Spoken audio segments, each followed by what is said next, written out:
According to some studies conducted within the last decade, there are good survival rates found in open heart surgery. But yet, it remains a scary surgery for many patients. Welcome to the GW Healthcast. I'm Dr. Mike Smith. Today's topic, anesthesia and heart surgery, the facts. My guest is Dr. Gage Parr. Dr. Parr is Assistant Professor of Anesthesiology and Critical Care Medicine and Director of Quality Improvement at the George Washington University Medical School and Health Sciences and is affiliated with the George Washington University Hospital. Dr. Parr, welcome to the show. Thank you very much. So obviously somebody, hears that they need open heart surgery that's going to involve anesthesia. This is a very scary, thing that they're going to have to go through. But I know that there's been a lot of improvements in the anesthesia, in the open heart surgery. So could you maybe, Dr. Parr, just give us a good history of kind of where we were with the surgery and where we are today? So I think the main thing to know is that as anesthesia for open heart surgery has evolved and progressed, we've really gone from a very, very deep, long-lasting general anesthetic to one that is tailored to fit the needs of the surgery and the time of the surgery, and that we often, if people were talking to a friend or family member that had anesthesia for open heart surgery maybe 10, 15 years ago, they may have been asleep for a day after the surgery, and we've really moved beyond that to having people awake and off the ventilator within an hour or two after their surgery is over. And if the case is amenable to it, we may wake you up in the operating room at the end of the surgery just as if you were having your gallbladder or your appendix out. So we've really progressed a great deal in taking care of patients and tailoring the anesthetic to meet the needs of the patient. Right. And so, Dr. Parr, what does that ultimately mean, though? If I'm coming out of anesthesia quicker, what does that mean in terms of my outcome, my hospitalization stay, all that kind of stuff? Well, obviously, the less amount of time you're under general anesthesia, the better it is for your brain and your body. General anesthesia is extremely safe, but it's an abnormal state. It's not, people think of it as being asleep, but it is not asleep like if you're at home in bed. It is a medically induced state, and the least amount of time we can keep you in that state, the better off you are. And and it's better for your brain and your body to have as least exposure to the anesthetics as possible, but still get you through the surgery safely. Right. So if somebody is listening to this, and, maybe they have scheduled open heart surgery, what are some of the questions? What are some of the things that the patient should do in preparation for the surgery and preparation for receiving the anesthesia?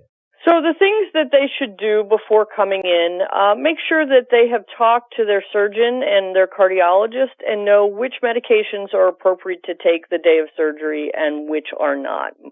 Many of these patients coming in for open heart surgery will be on a lot of medications, and some of them we really want the patients to take prior to the surgery, and some of them we don't. So that is an important thing to know.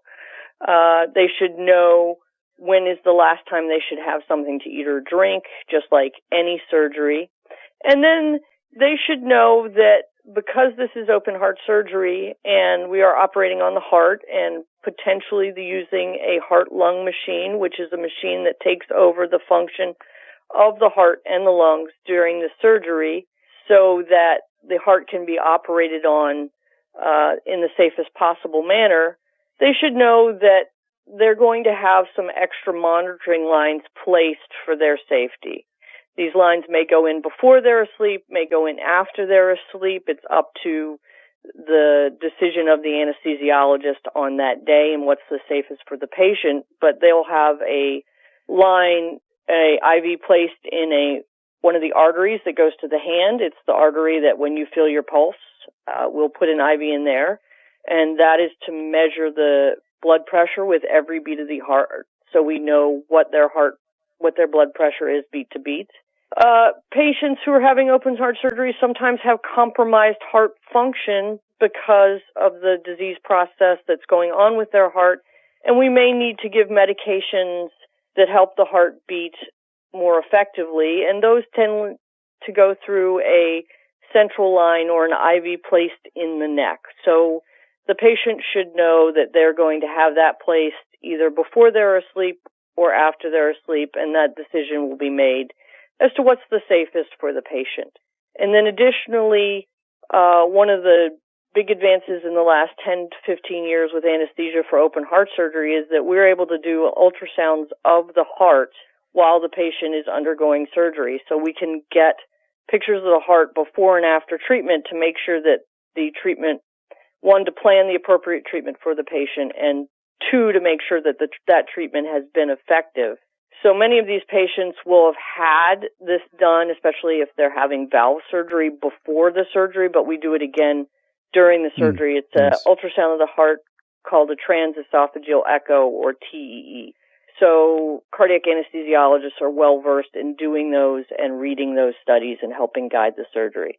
So the patient should know that that's a potential too for monitoring. So you mentioned, you mentioned, in a sense, a specialty here, right? A cardiac anesthesiologist. Right. So can a patient expect that someone like you, who does anesthesiology for open heart surgery, has some extra training? Can you kind of maybe run through that a little bit? Right, sure. So cardiac anesthesiology is generally an extra year after an anesthesia training. So anesthesia training is 4 years after medical school. And then to do cardiac anesthesia, it's another year after that. And that's done in a place, I did mine at Brigham and Women's in Boston in Massachusetts. It's a place that does a high volume of cardiac surgeries so that you get a lot of exposure to taking care of these patients in a year. And you learn not only how to manage the patient with cardiac disease in the intraoperative setting, but you also learn how to do this transesophageal echocardiography, or TEE.